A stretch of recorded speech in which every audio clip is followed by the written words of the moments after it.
बिस्मिल्लाहिर्रहमानिर्रहीम। अस्सलाम वालेकुम नाज़रीन, आप यूट्यूब चैनल देख रहे हैं। मैं इमरान खान हूँ। एक नए पंगे को पड़ गई है पीडीएम की हुकूमत। वैसे पीडीएम के सारे लोग तो नहीं है, आसिफ अली जरदारी और मौलाना फजल रहमान, ये दो लोग तो पहले इस दौर से बाहर थे। दौड़ के अंदर कुछ हद तक थोड़ा बहुत पीएमएलएन थी, क्योंकि 101 हलकों में जो यूनियन कौंसिल थी इस्लामाबाद की बल्दियाती इंतखाबात के लिए, वहाँ उनके पास बहुत महदूद यूनियन कौंसिल्स के लिए अपने उम्मीदवार मौजूद थे। वो अपने उम्मीदवार भी पूरे नहीं कर पा रहे थे और पाकिस्तान तहरीक इंसाफ ने पूरे इस्लामाबाद में अपने उम्मीदवारों का एक नेटवर्क बिछाया हुआ था और तहरीक इंसाफ ये इलेक्शन जीतने भी जा रही थी। अब इस इलेक्शन को इलेक्शन कमीशन ऑफ पाकिस्तान ने मुलतवी कर दिया था। पाकिस्तान तहरीक इंसाफ ने इसको चैलेंज किया हुआ था इस्लामाबाद हाई कोर्ट में, और उम्मीद तो बिल्कुल नहीं थी, लेकिन फ़ैसला आ गया इस्लामाबाद हाई कोर्ट का। अली ऐवान साहब हैं पाकिस्तान तहरीक इंसाफ के, उन्होंने इस्लामाबाद हाई कोर्ट में और साथ उनके जमात इस्लामी ने बल्दियाती इंतखाबात मुलतवी करने के ख़िलाफ़ दरख्वास्तें दायर की हुई थी और उन दरख्वास्तों पर फ़ैसला सुना दिया गया है और हाई कोर्ट ने पटिशन्स मंजूर कर ली हैं। इस्लामाबाद हाई कोर्ट ने इलेक्शन कमीशन को आज ही के रोज़, यानी कल ही के रोज़, आप अगर ये वीडियो सुन रहे हैं तो मैं 30 तारीख की रात को आप ये वीडियो सुन रहे हैं, 31 की सुबह सुन रहे हैं, तो इलेक्शन कमीशन ऑफ पाकिस्तान ने 31 दिसंबर के रोज़ ही, यानी हफ्ते वाले दिन ही, जो शेड्यूल के मुताबिक इलेक्शन है वो करवाने का हुक्म जारी कर दिया है। अभी इलेक्शन कमीशन ऑफ पाकिस्तान ने चंद दिन पहले इन चीज़ों को मुअख्खर किया था, क्योंकि हुकूमत ने पहले क्या किया, 6 माह पहले इन हलकों को बढ़ाकर 101 किया और ये कहा कि 101 हल्के होने चाहिए, फिर इलेक्शन डिले में चला गया। अब जब दोबारा इलेक्शन हो रहा है तो हुकूमत ने इनको दोबारा बढ़ा के 125 करने का बहाना बना लिया कि इसको 125 तक ले जाते हैं ताकि इंतखाबात इस्लामाबाद में हो ही ना। इस्लामाबाद में इंतखाबात क्यों नहीं करवाना चाहते, उसकी एक बड़ी वजह है, वो मैं आपके सामने रख देता हूँ। सबसे बड़ी वजह यह है कि इस्लामाबाद में ही हुकूमत है शहबाज शरीफ की, यानी पूरे पाकिस्तान के अंदर सिर्फ यही 27 किलोमीटर है जहाँ का वो वज़ीर आज़म है, और अगर वहाँ पर भी उनकी दुर्गत बन गई और वो बुरी तरह इलेक्शन हार गए और इस्लामाबाद के अंदर पाकिस्तान तहरीक इंसाफ की एक इंतज़ामिया बन गई, तो पीएमएलएन के लिए बड़ी मुश्किलात पैदा हो जाएंगी, क्योंकि वाहिद वो जगह जहाँ पे उनकी हुकूमत है वहाँ पे भी पाकिस्तान तहरीक इंसाफ तगड़ी हो जाएगी। अभी तक के जो सर्वेज आए हैं उनके मुताबिक 2/3 अक्सरियत से इस्लामाबाद को पाकिस्तान तहरीक इंसाफ बड़े आराम से जीत रही है, और ये सर्वेज बाकायदा मौजूद हैं। एजेंसियों की रिपोर्टें भी यही कह रही हैं, इसलिए इस इंतखाब को मौखर करने की कोशिश की गई है। इस्लामाबाद हाई कोर्ट के चीफ जस्टिस अरबाब मोहम्मद ताहिर ने फैसला किया और सुनाया और इलेक्शन मुलतवी करने का नोटिफिकेशन मुअत्तल कर दिया जो इलेक्शन कमीशन ने किया था। हाई कोर्ट ने इलेक्शन कमीशन को 31 दिसंबर को शेड्यूल के मुताबिक बल्दियाती इंतखाबात करवाने का हुक्म दे दिया है। अदालत ने मुख्तसर फ़ैसला सुना दिया है, जो तफसीली फ़ैसला है वो बाद में आ जाएगा। अब इसके अंदर कुछ खबरें और आ रही हैं, वो मैं आपके साथ शेयर कर देता हूँ। एक तो राणा सनाउल्लाह साहब फौरी तौर पे मैदान में आए। उन्होंने कहा कि इस्लामाबाद हाई कोर्ट का जो हुक्म है वो काबिल अमल नहीं है। अब देखना ये है कि क्या इस्लामाबाद हाई कोर्ट राणा सनाउल्लाह के ऊपर, क्योंकि वो हुक्म नहीं मान रहे और हुक्म की खिलाफ वर्जी करवा रहे हैं और उसको काबिल अमल नहीं समझते अदालत की विजडम को, तो राणा सनाउल्लाह के ऊपर तौहीन अदालत लगती है या नहीं लगती, सवाल पैदा होता है। और 1000 पोलिंग स्टेशन पर वो कह रहे हैं जी हम इंतज़ामात नहीं कर सकते, ये तो इलेक्शन कमीशन का काम है और उन्होंने तो इंतज़ामात किए हुए हैं, बैलेट पेपर्स छपे हुए हैं, सामान लिया हुआ है, अमला मौजूद है, हर चीज़ मौजूद है। आप करवाएं इलेक्शन 31 तारीख को फौरी तौर पे, क्योंकि 31 को ही इलेक्शन होने थे। और फिर कह रहे हैं इस्लामाबाद में पहले ही थ्रेट्स हैं और यहाँ पे एक धमाका भी हो चुका है, एक हमला भी हो चुका है। तो अगर इसको बहाना आप बनाएंगे तो फिर तो आप पाकिस्तान में कभी भी इलेक्शन नहीं करवा सकेंगे। फिर तो पाकिस्तान में 2008 का इलेक्शन भी नहीं होना चाहिए था, 2013 का भी नहीं होना चाहिए था। तो ये तमाम इंतखाबात तो हुए हैं पाकिस्तान में, बार बार हुए हैं। अब राणा सनाउल्लाह साहब फरमा रहे हैं कि बल्दियाती इंतखाबात के लिए 4 से 5 महीने लग जाएंगे। अंदाज़ा कीजिए आप, इंतखाबात इतनी खौफनाक चीज़ हैं और इंतखाबात से पीडीएम के लोग इतना डरते हैं इस वक्त की वफाकी हुकूमत कि उनसे दूर भागते हैं। कम से कम भी बात करते हैं तो हफ्ते 10 दिन की बात नहीं करते, जब भी बात करते हैं तो 4 महीने 5 महीने ऐसे बात करते हैं। अभी सिचुएशन क्या है, इस्लामाबाद में इंतखाबात मुमकिन नहीं है, ये कहा जा रहा है इलेक्शन कमीशन के ज़राए की जानिब से भी क्योंकि इलेक्शन कमीशन तो इमरान खान साहब के बकौल जो पीडीएम की जमातें हैं, ख़ासतौर पे नून लीग, उनकी बी टीम के तौर पे काम कर रही है और उनकी पॉलिटिकल विंग के तौर पे काम कर रहा है election commission of Pakistan.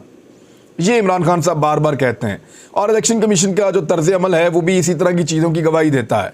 Election commission बज़ाहिर वो तमाम चीज़ें करता है जो नवाज शरीफ साहब को सूट करती हैं, शरीफ ख़ानदान को या जरदारी ख़ानदान को सूट करती हैं, तो वो चीज़ों को उसके मुताबिक ही करता है। जैसा कि उन्होंने कराची के बल्दियाती इंतखाबात को रोका हुआ है, जैसा कि उन्होंने सिर्फ उन हलकों में इंतखाबात करवाए जिनको पसंद किया था इमरान खान साहब के ख़िलाफ़, लेकिन वहाँ पे भी हार गए।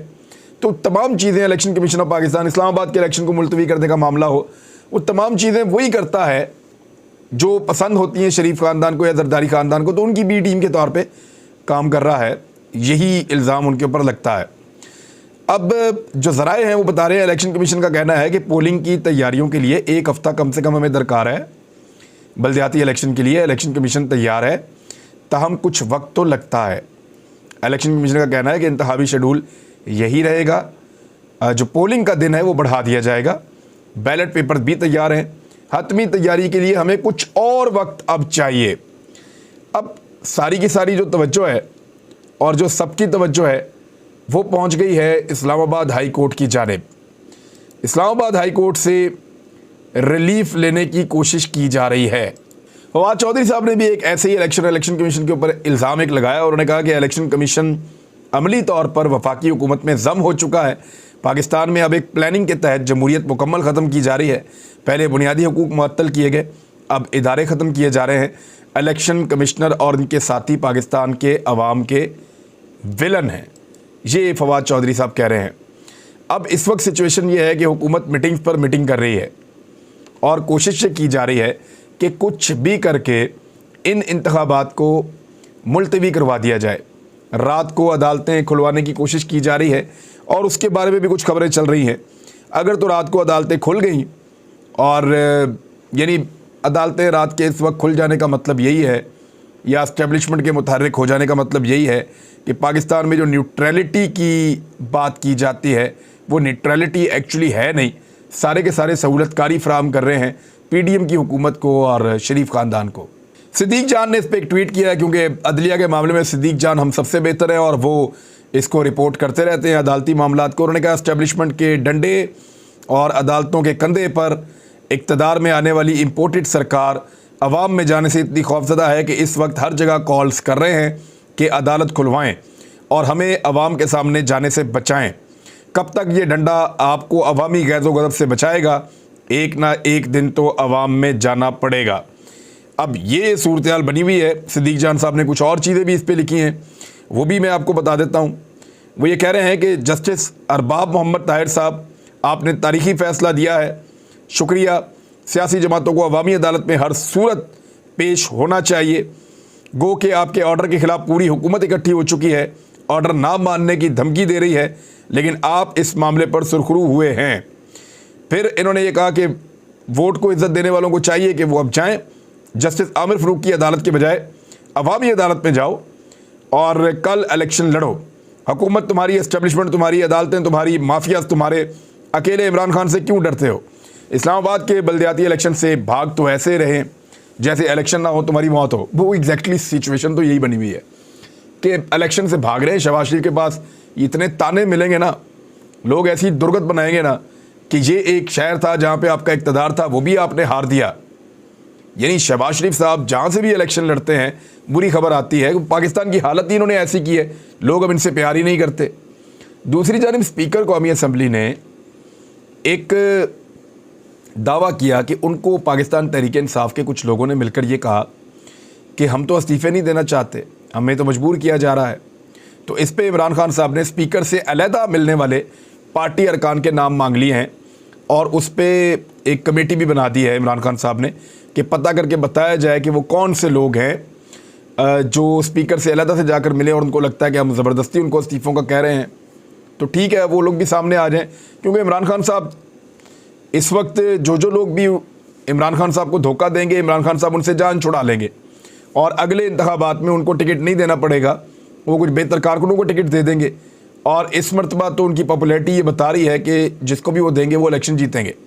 मैंने आपको बहुत पहले एक दिन बताया था, तब पाकिस्तान की एस्टेब्लिशमेंट से कुछ लोगों ने मेरे तमाम धड़े इकट्ठे हों और वो पतंग के निशान के ऊपर इलेक्शन लड़ें और फिर इनको पुराने हथकंडों के तहत, यानी जैसे वो भरे भराए बक्से आ जाते हैं, मार धाड़ होती है और गोलियां भी चलती हैं और बहुत अनलॉफुल किस्म का इलेक्शन होता है, तो उस तरह का इलेक्शन कराची और हैदराबाद में करवा के इन सबको इकट्ठा करके इमरान खान साहब को जितवाने की कोशिश की जाएगी। उसका रीज़न सुने आप, ज़रा समझिए आप।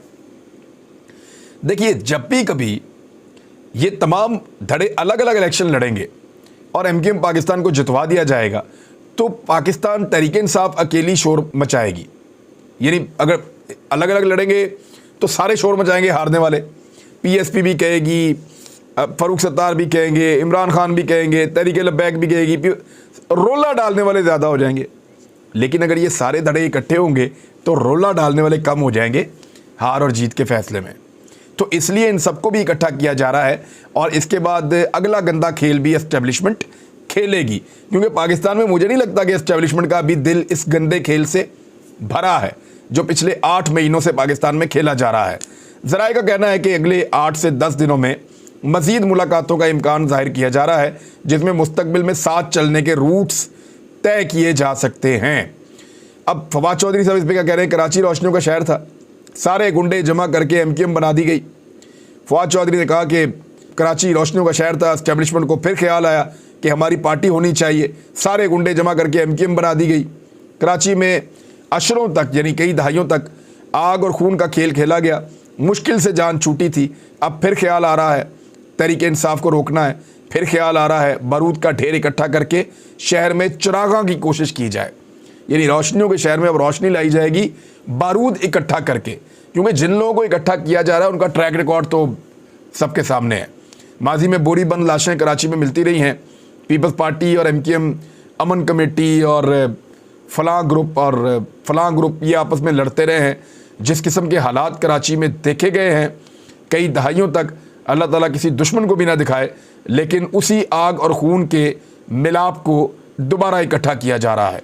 लेकिन क्या ये सब मिलकर इमरान खान को कराची में शिकस्त दे देंगे? मुझे लगता है कि ये भी नहीं होगा। अल्ताफ़ हुसैन को वापस लाना पड़ेगा, अल्ताफ़ हुसैन को शामिल करना पड़ेगा, उनको दोबारा से इनके साथ जोड़ना पड़ेगा, फिर जाके थोड़ी बहुत बात बनेगी। लेकिन इमरान खान को इस वक्त जो इन्होंने पाकिस्तान की दुर्गत बनाई है, पाकिस्तान की मईशत की और पाकिस्तान के आम आदमी की, इस वक्त उसको रोकने के लिए ये कोशिशें भी नाकाफ़ी होंगी। अब तक के लिए इतना ही। अपना ख्याल रखिएगा, अपने चैनल का भी। अल्लाह हाफ़िज़।